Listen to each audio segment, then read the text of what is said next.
Muito embora o propósito faça parte da vida de todo ser humano e por ser algo tão importante, nós já postamos aqui no canal um vídeo dedicado unicamente a falar sobre o propósito. Mas nessa semana aconteceu um fato muito curioso e é um fato perfeito para a gente explicar com um pouquinho mais de profundidade, afinal de contas, o que é que vem a ser o propósito. Mas eu vou começar com o ocorrido. Eu estava conversando com uma pessoa, uma senhora, que já iniciou seu caminho de busca por si mesma. E vejam que interessante.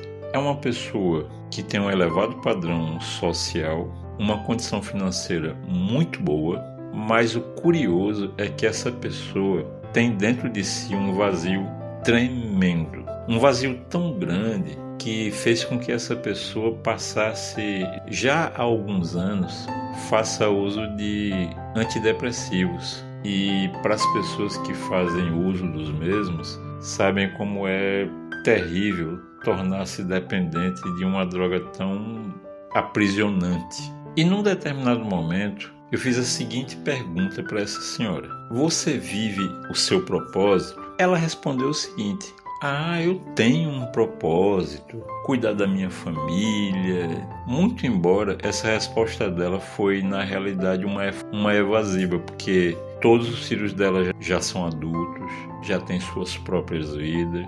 Então, não, ela não cuida da família. Mas por que é que ainda hoje existem pessoas que erram nesse ponto de entendimento? Então eu vou falar o que eu falei para essa senhora, que foi, vamos dizer assim, o primeiro passo para ela começar a libertar-se. E eu falei para ela o seguinte: olha, não existe propósito para ninguém da face da terra de cuidar da família. Cuidar da família não é propósito de ninguém. Cuidar da família é uma obrigação. Obrigação essa que você tem que buscar dar o seu melhor. Mas não é propósito. Cuidar da família é sim uma missão de vida. Mas missão de vida está bem distante do que vem a ser propósito. Porque a missão, ela tem como alvo, nesse caso, a família. Mas o propósito tem como alvo a humanidade. Num vídeo anterior onde nós falamos sobre o propósito, nós falamos algo que vale a pena a gente relembrar aqui. Antes de você nascer, de você passar a ocupar esse corpo que hoje você habita, antes disso, você era centelha. Quando Deus, o todo, te criou lá no vácuo quântico, vamos imaginar assim, ele foi ter uma conversa com você como centelha. E nessa conversa, imagine que Deus chegou para você e disse o seguinte: olha, você vai lá para baixo, para a terra, e vai ocupar um corpo físico e viver uma experiência, como diz a Maya Andrade, temporariamente humana. Porém, eu tenho um propósito para você. E nesse momento, antes de você ocupar esse corpo físico, ele lhe mostra qual o seu propósito. E em seguida ele te pergunta: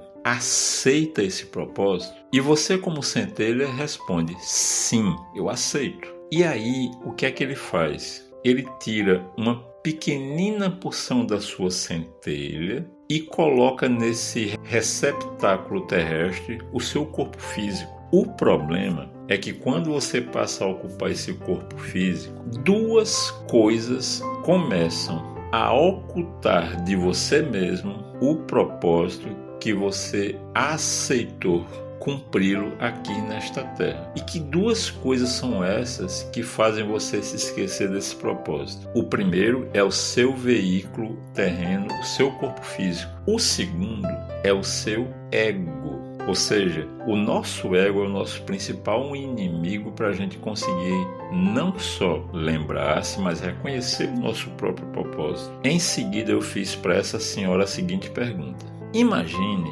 que uma pessoa recebeu de Deus o seguinte propósito: você vai devolver a saúde para uma grande população. Quando essa centelha passa a viver nesse corpo terreno, desde criança, tem esse desejo de cuidar da saúde das pessoas. Aí eu perguntei para essa senhora, imagine que essa pessoa decidiu ser médico. Então, nesse caso, ele vai viver no propósito dele? Aí ela respondeu, sim, exatamente. Mas aí eu prossegui na indagação. Mas imagine que ao tornar-se médico, ele resolveu seguir a especialidade de cirurgião plástico. Então esse médico passou a fazer cirurgias plásticas em pessoas famosas e com muito dinheiro.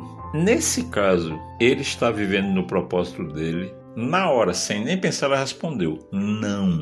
Mas aí, nesse caso específico desse médico que se tornou cirurgião, o que foi que afastou ele do propósito de cuidar da saúde de milhares de pessoas? Se você respondeu o ego, sim, você está certíssimo. Foi o ego dele que afastou ele do próprio propósito. É aí que começa a surgir o vazio. Porque, como eu citei, caso de pessoas que têm muito dinheiro, têm tudo na vida e ainda assim sentem dentro de si o vazio. E esse vazio vem justamente por não estar vivendo o próprio propósito.